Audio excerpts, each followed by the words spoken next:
What's up? Not much. What's going on? That intro always makes me uncomfortable. There's people I don't know that well in there where they probably just like did like a Facebook picture or something. Can you imagine just some random guy's intro? We're like, I don't even know that guy. I don't think of those people are famous, really. Well, that's the problem with selfies now, right? Everybody can Yeah, take a picture of anybody. that is true. So say your name because I love your name, Mitch Kudler. Kudler. Yeah. Now was that a good thing, bad thing in high school? Was that I feel like it'd be good. Got me in a couple fights. Really? Yeah, people call me Cuddles, and it just used to drive me nuts. I would embrace that, Mister Cuddle Yo Girl. Back then, no. Back then, it was a whole different ball game. Life was different. Nah, I hear you. You And know? you're from Northern California? Actually, from Brooklyn, New York. Oh, nice. Yeah. I was just there for New Year's Eve, and it was frigid to say the least. It was so You were, cold it hurt. you were not one of those guys standing in the cold, were you? Okay. So what I tried to do, the ball drop was $5,000, right, to get a ball drop room, and Yeah. with my special whatever discounts and stuff. But it was available for points, so I was like, I'm gonna get one of these $5,000 ball drop rooms. And I had a day. I was working there that day. Is the reason I was there, and they blocked me out. They wouldn't let me do my points. And my event was in Oh Brooklyn. yeah. So I was in the Fairfield Inn in Brooklyn for New Year's, which is less exciting than the Times Square. But Well, my both my brothers live in Manhattan in Midtown, so they live actually on the other side of Times Square. They're about 3/4 mile up, and then my youngest son lives on the other side of Midtown, 3/4 mile down. So you have to pass through Times Square to go between them. So Woo! last year Christmas we were there walking, my wife and I, back and forth. But there's no I grew up there, and then I went to high school out here, and you couldn't pay me enough to stand in Times Square and watch the ball drop. My brothers have done it in rooms up there because they know a lot of people out there, and they said that's great. They said no, you got to stand there from 6 in the morning till 2 in the morning. You can't move. Oh, it's crazy. You know what I did? I would have paid the $5,000. I called like 5 dealers, or I texted them. I was like, "Hey, do you want to do ball drop? Do you want to do ball drop? Do you want?" And not one of them bit. So I was like, if I can't get a dealer to do it with me, I'm not gonna do it. Yeah. So If you're from there, you definitely don't want to do that. no. And all the dealers I invited were from there. Yeah. So that's probably why I didn't get the Too pipe. cold. It's too. Oh, it's so cold there. I had a wind burn. My face looked like it was sunburned just from going outside. Try having no hair, dude. Good. And I came from Thailand. I was in Hong Kong. Hong Kong was like 77 degrees or something. I was in Hong Kong this day, and then New York the next day. It was like Oh 20 man, degrees. So, that's anyways. You were asking me something. You asked what we do, right? Or so let's hit the record. So we started out as a sales training company, and we wanted to do sales training just via webinar 10 years ago. And then we do trainings on webinars, and then guys were like, hey, the webinars are good, but I want to see if our people are retaining any of this stuff. So we started doing mystery shops, and that was our second suite of services. Then we made an online academy. So we do web-based training. We do mystery shops. We have an online portal. We do the BDC for about 100 stores. We do the hiring for about 100 stores. We do the TV for maybe like 25 stores. And we just do a bunch of random miscellaneous stuff. So there you go. cool. Yeah, I'm looking for a company because we're a one price store. The company. So I have worked for the owner in the past about 30 years ago. He brought me on a few years ago, and then he put me in charge of his company as they split. And he's just in his heart believes in one price and has done it for probably almost 40 years now. So I kind of embraced it. But the problem I'm running into is, I want to do finance training for my team because they're stem and stern at the salespeople. We don't have a boss. So getting somebody that wants to train that way is so difficult. JMA and all the other guys want to do it. We'll train your finance manager. We'll train your finance manager. I'm like, that's not what I need. I need somebody to train how to pitch the deals, how to pitch the menus, how to do that. My sales managers do a good job of it. But I'd like to get somebody from the outside to go and train, my 22 salespeople. Oh, cool. It's hard to find people to do that. No, yeah, it makes sense. That is a tough deal too. So let me pick your beautiful bald head on this. I was gonna say your brain, but what's under that there? You just made the bald joke, so I can make it now. I'm starting to go bald, by the way. You see that? Dude, just own it. I did it. Just own it. I started doing TRT. I started doing testosterone. I started losing my hair. So I don't know if it's worth it. Really? I didn't even gain any muscle. I'm still fat, dude. I'm on steroids. Well, you got to work out. That's what I do. You travel too much. Travel too much. what was I about to tell you? Where I got distracted. Oh, pick your brain. So, I work with a lot of one price stores too. I'm going to Washington, D.C. to work with one of the biggest one price stores in the country next week, I think. And one price stores, you got to change the mentality because that, just in my opinion, disagree with me if you want. It's actually good for radio, I guess, if you do. You still negotiate at a one price store if you do the deal right. So even if I'm a one price store, I'm still negotiating. And here's how and here's why. And let me get your philosophy on this. My first pencil should be short term, average APR, money down, trade less any reconditioning. Now, if you're a one price store, and this is the problem I ran into with one price stores before, they start the deal 0 down in 84 months. You have nowhere to go. A lot of customers still like to see a payment win. Yeah. So even in a one price environment, I want to start the deal the right way so I can finish the deal the right way. And if you have that mentality where you're negotiating the down payment, the interest rate, the terms, and then the trade, I don't know how I feel about trade. Then you get that one price environment, but you still get to make those deals where the customer wants to grind on you. Yeah. So the one price is around the car price, right? So that's the one price. You're right on the negotiation side because we don't go out with a zero pencil because then it gives you no room. You want to start out with an APR because you're based on what their credit score is, where they live, all those things come into play. So you're right on that side of it. And you do negotiate on the trade because the customer think it's worth X, but after you do the vision on it and the appraisal, it comes down to Y, right? So that's where we do have a little bit difference. But what's nice about it is also the salesperson's handling it stem to stern. They don't have to get up and go. We've implemented digital retailing as well that gives them a screen to work from. We use Darwin. Oh, cool. It's gotten a little sketchy recently since Shady Powers that owns it, but we're working through all those things. But it makes it easy for the customer. The difference is if you know the car when you get here, you should be in and out in an hour and a half. That's really what we focus on. But as you well know, customers make the time. They always want to drive 5 cars, and then they're complaining they're here for 4 or 5 hours. Well, no, that's not what we're talking. We want you to be in and out. But, 50% of people don't buy the car they come in for. You know that. Oh, 100%. Yeah, and you'd be shocked. Kudos to you if you're tracking it. How many one-price stores, maybe you wouldn't be shocked, start the deal 0 down in 84 months. Really? What else? You got nowhere to go. Customer away at 84 months right away. Yeah, and nothing to do. And they don't put leases on the sheets either. Do you put leases on the first basket? Yeah.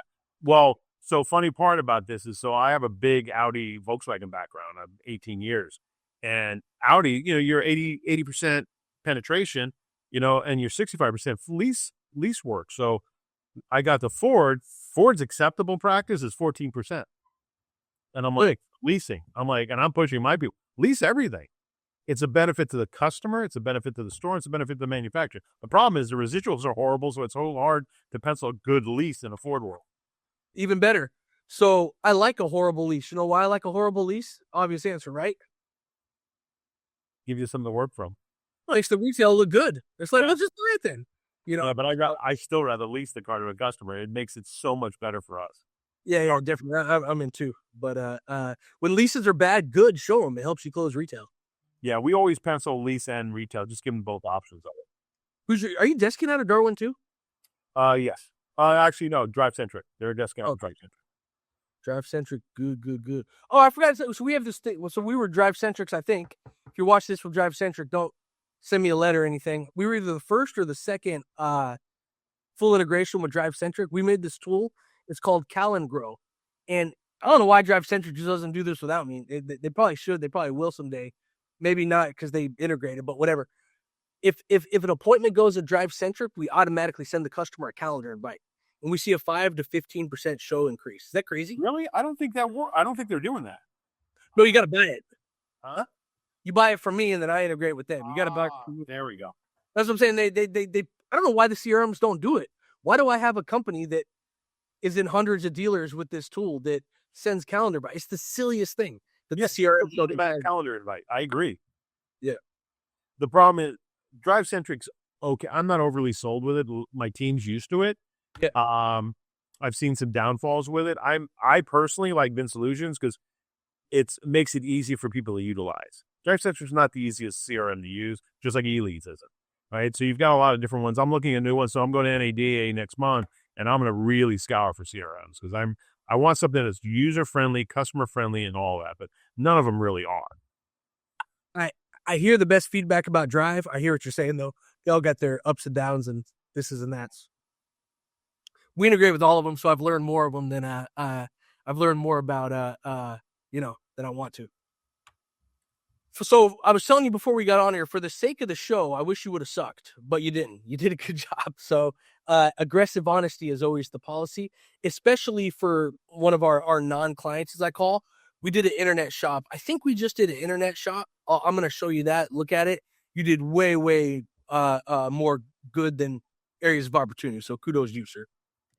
It's all about not me. They do all the work. I just sit back. They catch your wrath if you don't do it, though. And this drives me nuts. I'm only on one screen. I should have set up a second screen. So if you stick your tongue at me or something, I can't see you now. So just FYI. No problem.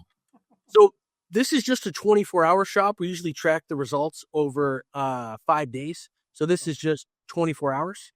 We went to your website. We said, hey, we want to buy a car. And the first call came in 14 minutes.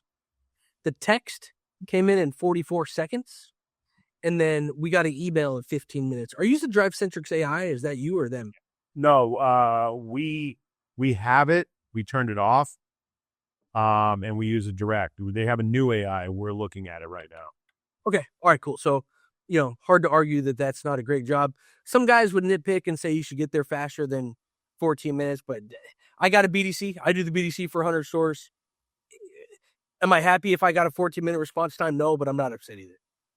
And then we had 2 phone calls in the first 24 hours. We had 5 texts, and then we have 2 emails. Now, I was standing in front of a cajillion salespeople yesterday live, and love this, hate this, just it is what it is. I called a customer. They didn't answer the phone, so you know what I did? Texted them? Nope, because I'm not a weak suck. Called them again? Called them again. They didn't answer the phone again, so you know what I did? Called them again.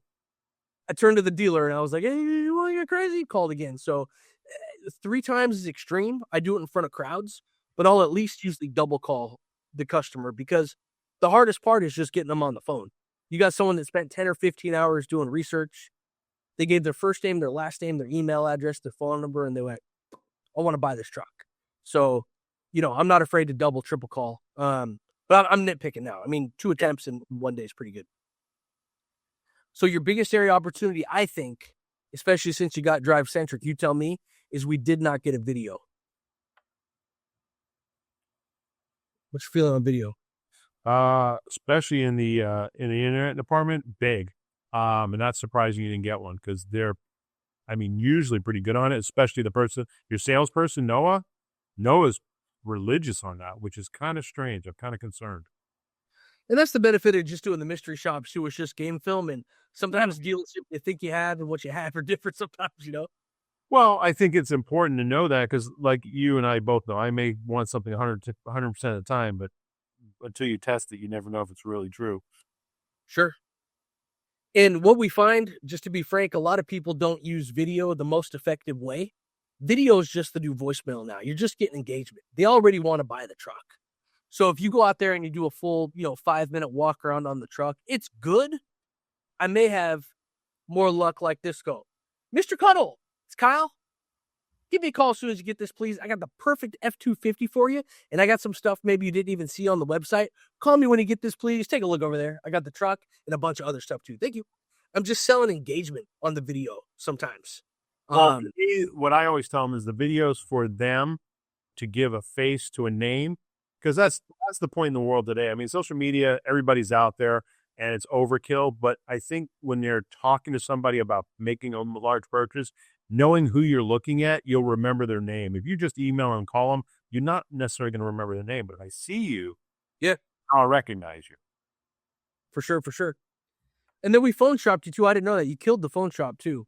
You did great. The only thing is you may want to consider asking for a trade. But other than that, you were, do you have an outsourced BDC or in-house BDC? Well, we don't. So for sales, all calls go through the internet and the floor. They're direct. I don't have a BDC. I have an internet department, not a BDC center. My service has a BDC center. These guys did great. So, again, this is my store. I'd be pretty dang happy. So here's all of the email correspondence. We'll send you this so you could have it if you want to have a meeting and review it with the team. Be a great Good job. sales team on Friday. I use our sales meetings. I'm not the kind of GM that does rah-rah. I'm all about training and teaching. So this will be great to show to everybody. So I give kudos to Noah for doing a good job and everybody can see it and they understand what this is all about. If it were me, what I would do on Friday is I would go over this, talk about how great Noah did because he did, and then probably just have everybody shoot a practice video and make sure everyone knows what they're selling on the video and, that they even know how to do it through Drive. So there you go. That's good. I'm glad. That's good. You want to see my dumb shirt? The BDC actually made me this. Don't That's stare at the sun. They sometimes I say the same stuff over and over to her. And by the way, if you're gonna make a me, why don't you make me look better looking? I think I look better looking than that. Actually, that's better looking. You don't see his bald there. Just make me look really good. If you're gonna make me iron, but don't stare at the sun. It goes back to the video. It goes back to everything else. If you see something, say something. Don't watch the house burn down. True. Don't stare at the sun. Get in there and do something. That's one of the benefits of mystery shops. Well, we were just having that conversation. My fixed ops director and I were just having that about some of the people. You see it, say it, so we can fix it. Oh yeah. Can't support somebody if you don't know what's going on. Yep. You scored. We've mystery shopped every dealer in America. I think we've probably done.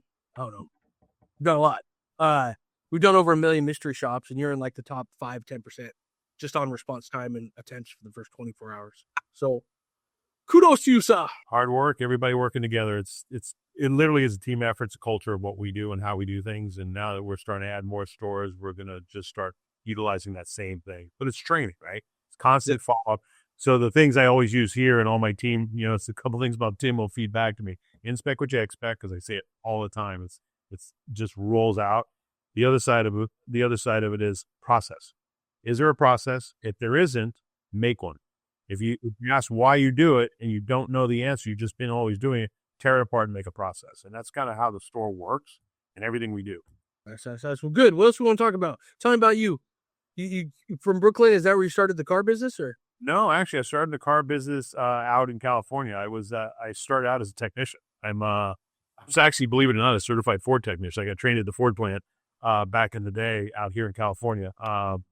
Started as a tech, did it for many, many years, got injured, and said, you know what, I can't do this for the rest of my life, and just moved to an advisor position, moved to management. I kept on having to move around to do it. I kept on pitching myself to people, and I grew through that. And, went through many different iterations in the car business. A gentleman, Adam Sims, who I now work for now, started a company called Auto Choice, which was very similar to CarMax back in the day.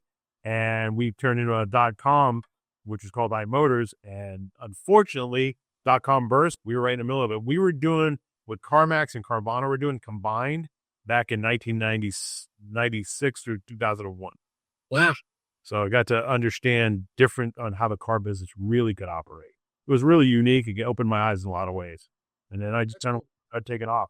But as you're well aware, very few GMs come from the fixed side. So the ones that do, they seem like they're super organized. I like working with them. Yeah, there's not a lot of us. I went to NADA, and out of 32 people in the classroom, I was the only one. And I was running 4 dealerships at the time. And I was running 4 fixed ops. And when I got back out of NADA, he looks at me, he goes, come here. I said, what? He calls these GSM and who's running all the sales department. He goes, from now on, you answer to him, and now you're the used car manager. I was like, oh, I wasn't expecting that. So I just kind of took it all over and ran with it. But it's, a lot of the guys that do come up on the GM side typically were service manager and advisors. More than most have never been a technician. Sure. I was on the line for 8-9 years. I still rent truck cars today, but it gives me a different perspective. I'm not the variable chasing cats type of guy. I'm the guy that's kind of, okay, A, B, C have to add up to make D. That's good. No, I don't know if I'm trying to think of somebody I know that started out as a tech that's a GM now. You are a rare find, sir. So kudos to you. It's a mindset. Plus, I've been fortunate. A lot of my owners and even GMs have looked at me and said, hey, you can do more, and they've allowed it. And it's been fun. How's your tech retention? Do you have an easier time hiring them because of that, you think? Well, my fixed ops director and I worked together at my when I was working in San Francisco, the 4 stores. So we kind of put a game plan together where it's it's not hard if you're always interviewing. So it's a concept of look for them, find out, get the best people, keep talking to them, and when you have an opening, bring them in. But also training the young guys up. And unfortunately, what's being put out in the industry from the junior colleges and UTI, Tech, Lincoln Tech, and all that is difficult because out of 10, you may keep one. Yeah. Because of just when they go to school in high school, they're not doing automotive classes like I did. I went 4 years of high school with automotive classes. They don't do that anymore. So we're kind of weeding them out now. So what we do is we focus on looking around, and anytime somebody wants to interview, we bring them in. A lot of places don't do that. They'll say, oh, I don't need anybody. That's the worst thing to do is wait till you need somebody. Oh, yeah. And with the bonuses and the less loyalty in the tech world now, I mean, you go online, it's $5,000 bonus. I know because I do the ads for these guys. We're running up to $10,000 hiring bonuses for some of these places.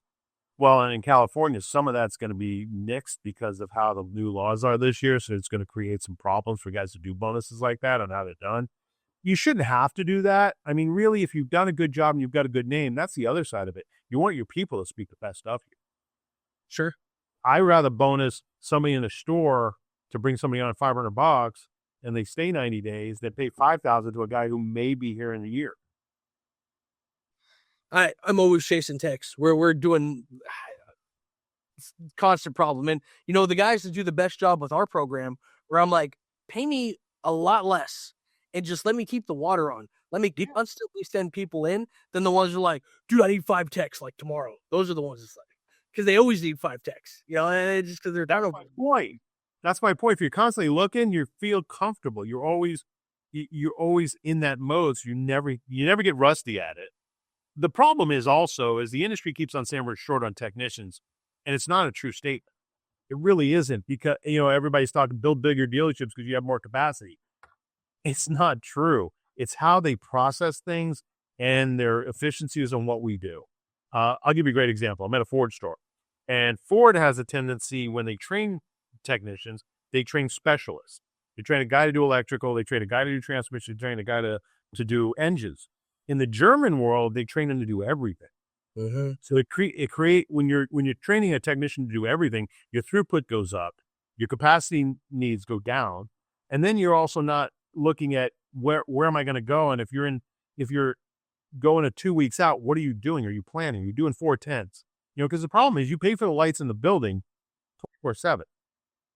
So why not open it up at night and 410s? Now, if you're a small facility in a big market, yes, you need people, you need techs.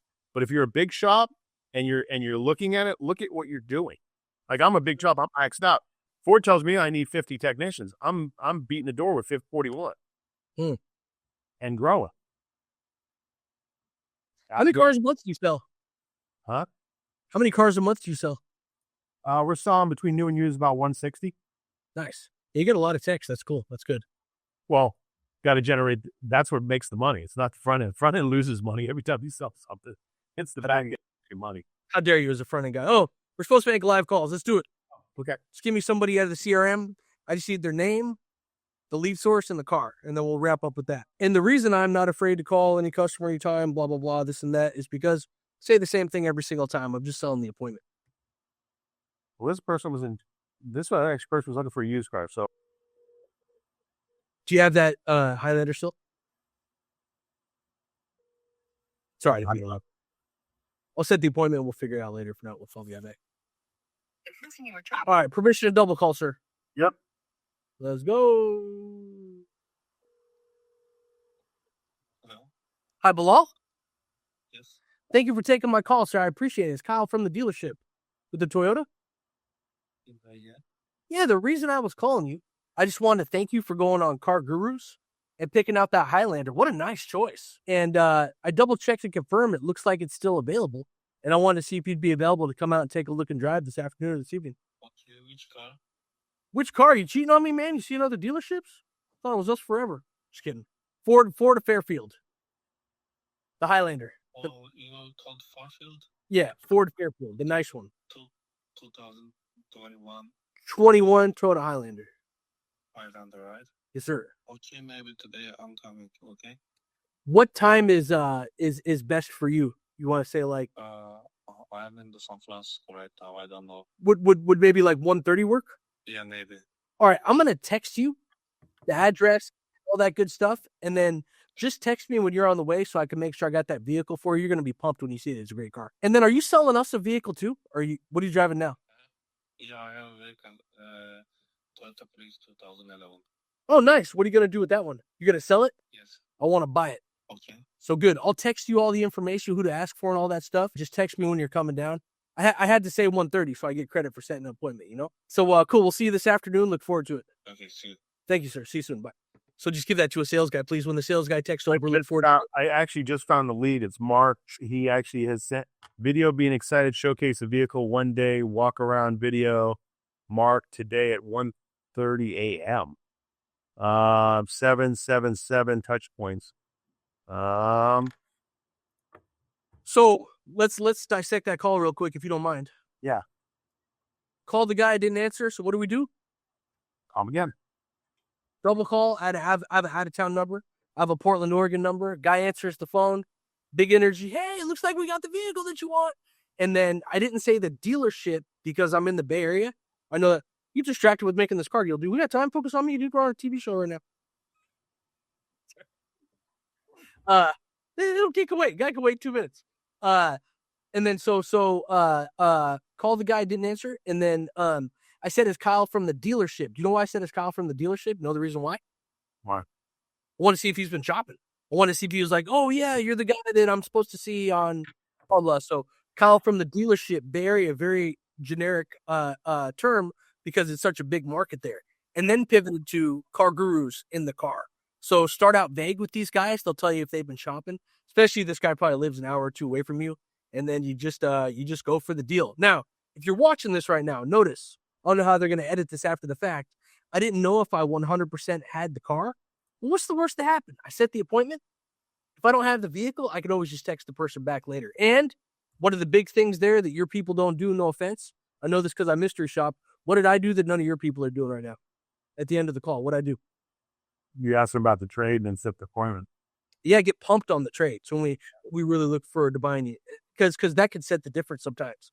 And if he would have said, what's your best price on this? I immediately would have pivoted to the trade. And the trade a lot of times will get you out of the price thing too. We're always going to sell for the best price. That's the easy part. We're actually a one price store here. The difference is we want to buy your car. We need a car like yours. So yeah, no, I totally get that. That makes total sense. Not everybody gets excited about it because they're not looking at it from that perspective. So you got to put me on the back half of that if it sells. Okay, I'll give you half. All right, let's end on a high note. What do you think? I lost him. He's too interested in this car deal now. Or something else he just got hit with. No, we're good. I'm just actually trying to make sure I make the note so I can go tell him about it because he's going to get confused. Mark, the salesman, is going to get confused. I made a note in the Drive Centric, but he may not see it. So I'm just going to make sure personally that he's actually pretty good. I've actually mystery shopped Mark quite a few times. Mark always ends up calling me at home. Nice. Well, good. We'll just end on a high note if you don't mind, Sven. I'm over on another meeting too. So I appreciate it. It was fun. Let's do a complimentary mystery shop for these guys again. Abby, if you're listening, we'll send you those results. And away we go. Sir, you're going to NADA? Yep, I'll be there. Going to spend a good portion of time. I got a lot of stuff to look at this year. Dude, I'm going to ruin NADA. I hope I don't go to jail. The swag I got, hope I don't take down a commercial airplane. You know those green lasers that can shoot to the moon? Yeah. I bought 500 of those, and I put our logo on the. He's gonna have guys out at the freaking NA pointing it at each other all over the place. They're like kids. That's why I did it. There's gonna be lasers shooting everywhere. Who's got those lasers? So we'll see. See if they don't ban lasers after this. Well, I'll come find you there. Definitely. I know Savannah and I are going to spend some time together, so I'm sure. Nice. Well, good. I appreciate this. Thanks. Yeah, thanks, guys. Appreciate it. Nice finally meeting you.